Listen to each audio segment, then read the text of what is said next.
The 12 Dancing Princesses. Once upon a time there was a king who had 12 daughters, each more beautiful than the other. According to whom? That's not good. They slept together in a hall where their beds stood close to one another. At night, when they had gone to bed, the king locked the door and bolted it. But when he unlocked it in the morning, he noticed that their shoes had been danced to pieces, and nobody could explain how it happened. I remember this story. Now, maybe because I've already read it, but I think I remember it from before then. So the king sent out a proclamation saying that anyone who could discover where the princesses did their night's dancing might choose one of them to be his wife and should reign after his death. But whoever presented himself and failed to make the discovery after 3 days and nights was to forfeit his life. I mean, I've had to flag every single one of these videos as not suitable for all audiences. And again, this is not suitable. A prince soon appeared and offered to take the risk. He was well received, and at night was taken into a room adjoining the hall where the princesses slept. His bed was made up there, and he was to watch and see where they went to dance. And so that they could not do anything or leave without being seen, the door of the room was left open. But the eyes of the prince grew heavy, and he fell asleep. When he woke up in the morning, all 12 princesses had been dancing, for the soles of their shoes were full of holes. The second and third evenings passed with the same results, so he fell asleep again and they went out dancing again. The prince was then granted no mercy, and his head was cut off. Many others came after him and offered to take the risk, but they all forfeited their lives. Now, did the princesses know about this? Choose to not say anything and choose to not stop dancing. Are they cursed? Now it happened that a poor soldier who had been wounded and could no longer serve found himself on the road to the town where the king lived. He's the king of a town? Okay. There he fell in with an old woman who asked him where he intended to go. I really don't know, he said, and he added in fun, I should like to discover where the king's daughters dance their shoes into holes, and after that I should like to become king. That is not so difficult, said the old woman. You must not drink the wine which will be brought to you in the evening. Must pretend to be fast asleep, but must pretend to be fast asleep. Okay, so this is like previous wines where it's sleeping wine. Whereupon she gave him a short cloak, saying, When you wear this, you will be invisible, and then you can slip out after the 12 princesses.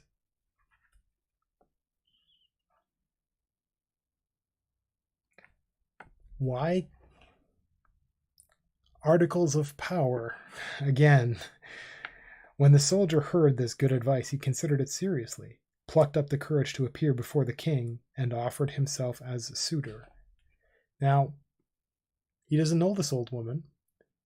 This strange old woman gave him weird advice about a thing where a lot of people have been killed trying to do this little quest. Did he test out the cloak first at least? I mean, because like if all goes badly, he can at least put the cloak on and leave, run away and never return to this town.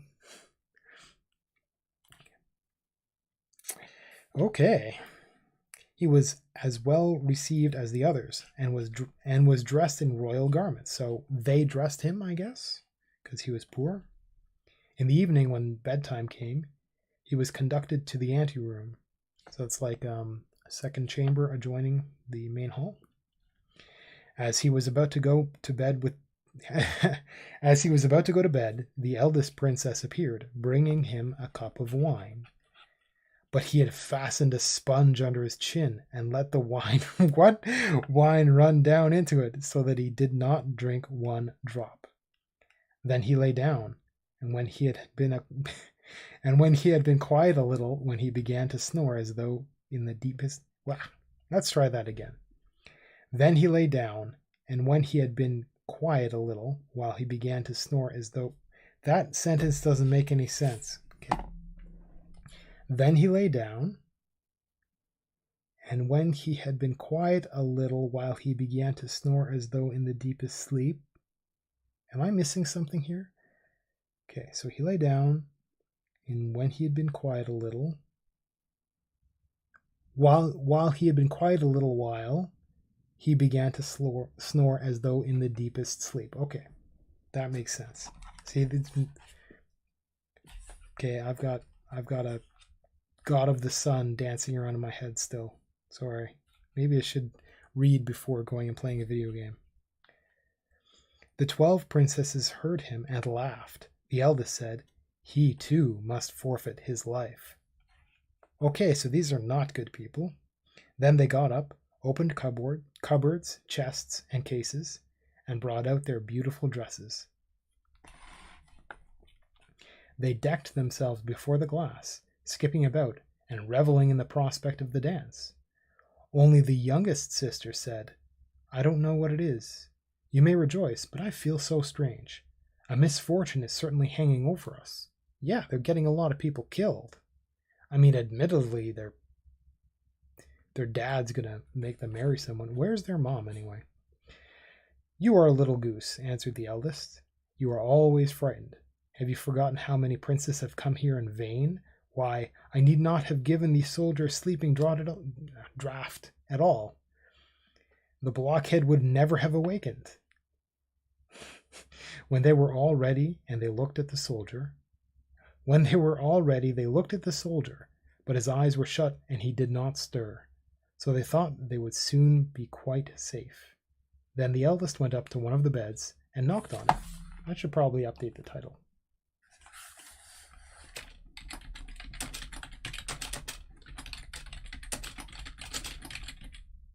Here we go. This makes a little bit more sense.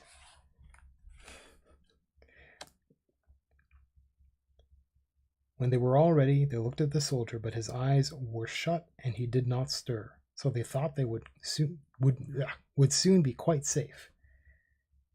Then the eldest went up to one of the beds and knocked on it. It sank into the earth, and they descended through the opening one after the other, the eldest first.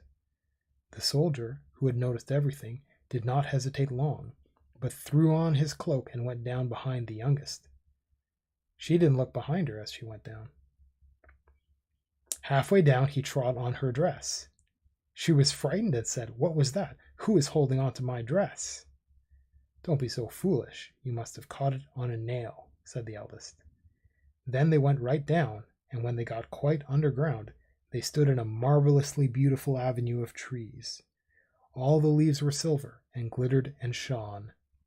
The soldier thought, I must take some token with me. And as he broke off a twig, a sharp crack came from the tree. The youngest cried out, All is not well. Did you hear that sound? Those are the triumphal salutes because we have eluded our prince, said the eldest. She was too far ahead to really hear it, I guess.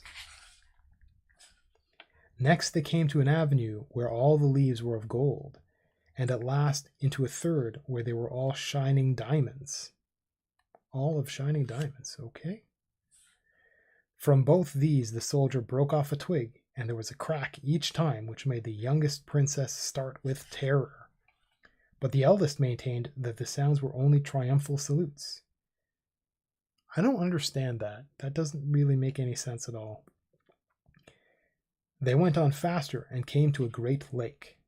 Close to the bank lay 12 little boats, and in every boat sat a handsome prince. They had expected the 12 princesses, and each took one with him, but the soldier seated himself by the youngest. Then, said her prince, I don't know why, but the boat is much heavier today. So you don't say that to a woman. Dear, the couch is sagging a little bit more than usual. You're going to be sleeping on that couch if you do that. I'm obliged to row with all my strength to get it along. I wonder why it is, said the youngest, unless perhaps it is the hot weather. It is strangely hot. I think maybe he's a little bit flushed sitting next to this princess. On the opposite side of the lake stood a splendid, brightly lighted castle, from which came the sound of the joyous music of trumpets and drums. They rode across, and every prince danced with his love, and the soldier danced too, unseen. If one of the princesses held a cup of wine, he drank out of it, so that it was empty when she lifted it to her lips. That made no sense. This frightened the youngest one, but the eldest always silenced her. They danced till 3 next morning, when their shoes were danced into holes and they were obliged to stop. The princess took them back across the lake, and this time the soldier took his seat beside the eldest. On the bank they said farewell to their princes and promised to come again the next night.